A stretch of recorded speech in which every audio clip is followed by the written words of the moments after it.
Hello everyone, Helen here. How are you today? I hope you're okay. So you're very welcome here, and if you haven't been here before, I chat to you quite often from my craft room where I am today and share my crafts and things, and sometimes though I take you out to places, and that's what it is today. I'm going to take you on a lovely day out that Phil and I went on recently, just in Durham. And it's a special event that happens each year in Durham that attracts tens of thousands of people. And that is the Durham Miners Gala, otherwise known as the Big Meeting. And today I just want to give you a little bit of history of the event and just a flavour really of why it is such a fantastic event to go to. I absolutely love it. And maybe some of you have been to the Durham Miners Gala lots of times, but there might be some of you who haven't and who might like to come, or there'll be some of you who know that you'll never get here, and I just hope I'm going to give you a really good idea of what it's like to be at the Durham Miners Gala. So I'm just mostly going to chat over some of the videos and photos that both Phil and myself took while we were soaking up the atmosphere of the day, and just tell you a little bit about it. For this year's gala, the weather wasn't too kind, but that didn't stop people arriving in their thousands, and there was no dampening of spirits, even though it rained a lot of the day. The day always begins with the gathering of the brass bands and the pipe bands and the communities and groups that are carrying or marching alongside their colourful banners, which are such a feature of the day. It's been happening almost every year for over 150 years.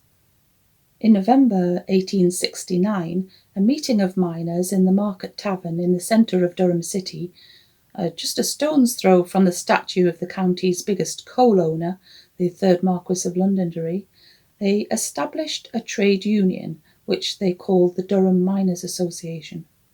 And one of the first decisions of that association was to organise a general meeting of miners each year, and that was first held in Durham in 1871.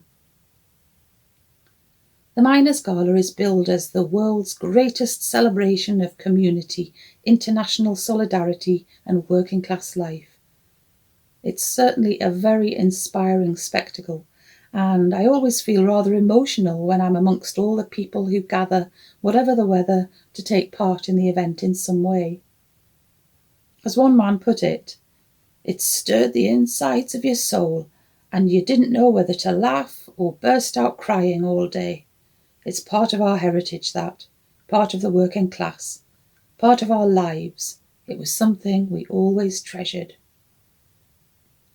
People come from many of the villages and towns in County Durham and from all around the United Kingdom, and sometimes even further afield. And they gather in the city centre from early morning, lining up patiently with their banners or with their band, mostly brass bands, often known as silver bands, but with pipe bands too. There is such a wonderful sense of community about the whole occasion. There's an awful lot of waiting around for those taking part in the procession, but it's always done in good humour and patience, even when the weather is less than pleasant. Those familiar with the event know what to expect, and know that all in good time they'll be walking along proudly taking part in this iconic event. And those people who, like me, just go along for the atmosphere and the buzz that's in the air, know that we will have to pick our way between the many people, slowly making our way to the different viewpoints and knowing that no one will be rushing about or pushing and shoving. It really is a very peaceful event where everyone is there simply to have a good time and be part of this old tradition which has the good of the people at its heart. Originally, those taking part were all from the mining communities in County Durham, of which there were many. In 1913, the year of peak production, there were 304 mines in County Durham, employing over 165,000 men and boys. The Durham coalfield is the oldest in England. Coal mining dates back to the 16th century, and mines were worked intensively through the 18th and 19th centuries. As one writer observed, in no other English coalfield is there a miner's subculture as deeply ingrained. Whenever a new mine was opened, a community would inevitably grow up around it, and although there are no longer any working mines in Durham, the many villages scattered around the county reflect the number of mines there once were, and there are still many people who have a close connection to the days when mining was the main source of work. Each mining village would create a banner with bright colours and some carefully chosen words and pictures, displaying working class history and religious values proudly carried each year to the big meeting. As someone once said, a colliery without a banner is almost unthinkable. Jack Lawson in 1932 said, "From remote places on moor and fell, and from huge collieries near the towns, they have marched. Down from the boundaries of the coalfield and up from the centre they have come, keeping step all along the roads to lively tunes. Since 8 in the morning they have been coming into the city of Durham, and an apparently endless march goes off."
These days, as well as the mining communities, there are also many other trade union groups who take part.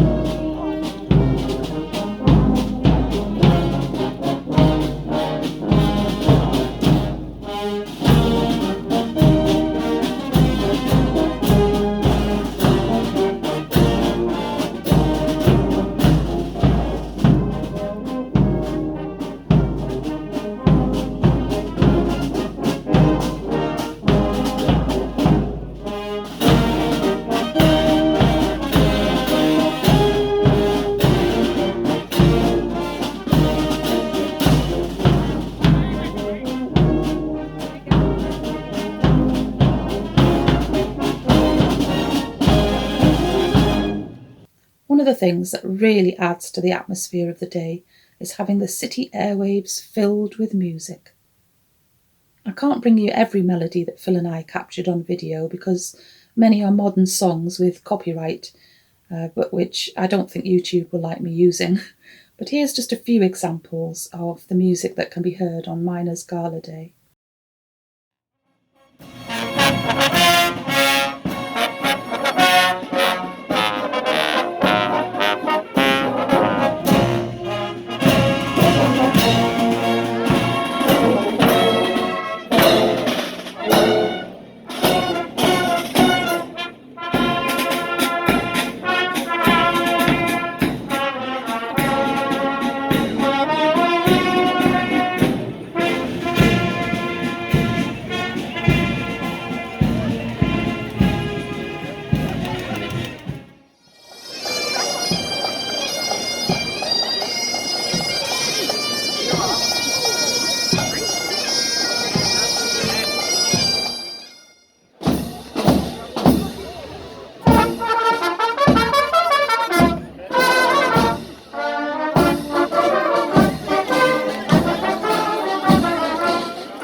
my favourite views of the Miners' Gala is seeing everyone making their way over Elvet Bridge.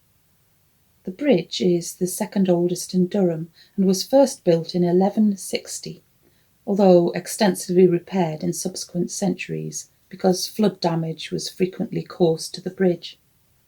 I always wonder about the strength of the bridge when I see the crowds of people processing across it. But it has withstood many years of heavy use and battering from floods right up to the modern day, so I think that the annual procession for the Miners' Gala presents no real problem to the bridge. Sometimes the march is slowed down, sometimes it is stopped. Marchers and spectators blocking the long street as far as the eye can see.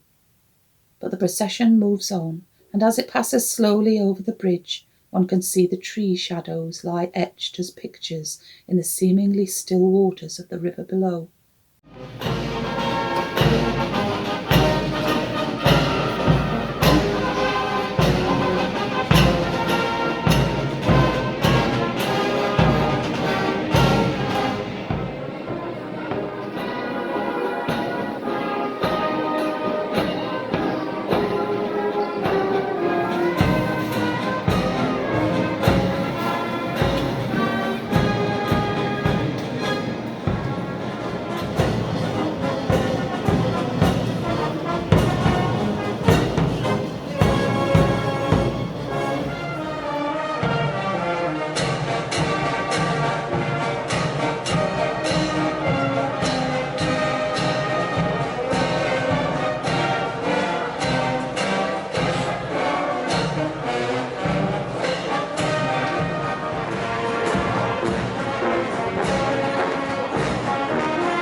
As the procession makes its way to the other side of Elvet Bridge, they reach the first focal point of the day's procession, the Royal County Hotel. The local dignitaries, Labour movement leaders and special guests gather on the balcony of the hotel, and some of the bands pause to play their party pieces for their special audience. It takes a considerable number of hours for the whole procession to pass by the county hotel, and the bands and groups patiently pause many times until the procession moves on once more. Michael Foot, a former leader of the Labour Party, attended the Durham Miners' Gala on many occasions, and in 1947 he wrote, "The whole city absolutely throbbed, from early in the morning right through until you left, and you left absolutely drunk with it. I mean that metaphorically because there was very little social drunkenness in my opinion. The music, the banners, and all in that beautiful city. It overwhelmed you really. In those days it was far and away the best working class festival that there was in this country. Far and away the best. It was just marvellous." The procession heads up the road called Old Elvet, past the old Shire Hall that's been there since Victorian times.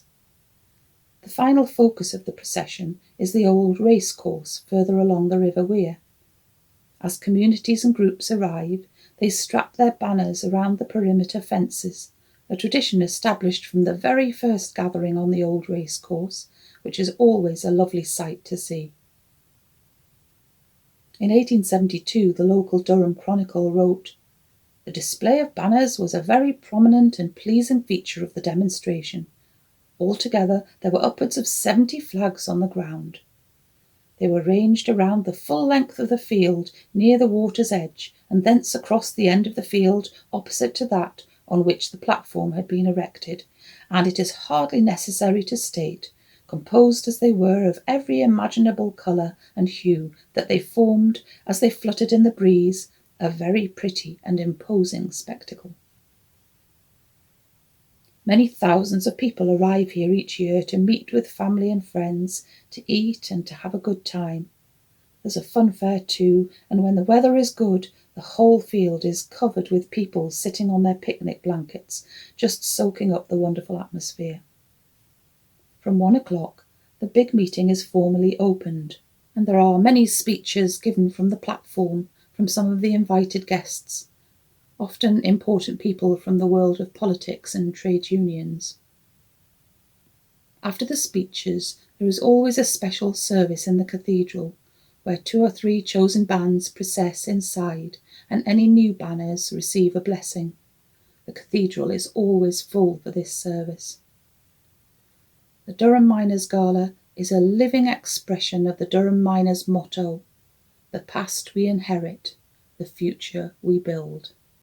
So I hope you enjoyed listening and seeing all of the things that happen at the Durham Miners Gala. I actually found a really interesting article called "The Iconography of the Durham Miners Gala," which has all sorts of fascinating history in it about the occasion. And if you are interested, well, in case you're interested, I'll leave a link in the description box and then you can follow that up. But it is a very interesting read if you're interested in that kind of thing. But that's all I am going to do today. So I will be back hopefully next time with some crafting and who knows what else. And until I see you again, take great care of yourself. Keep nice and busy. And I'll be back again very soon. Okay then, bye.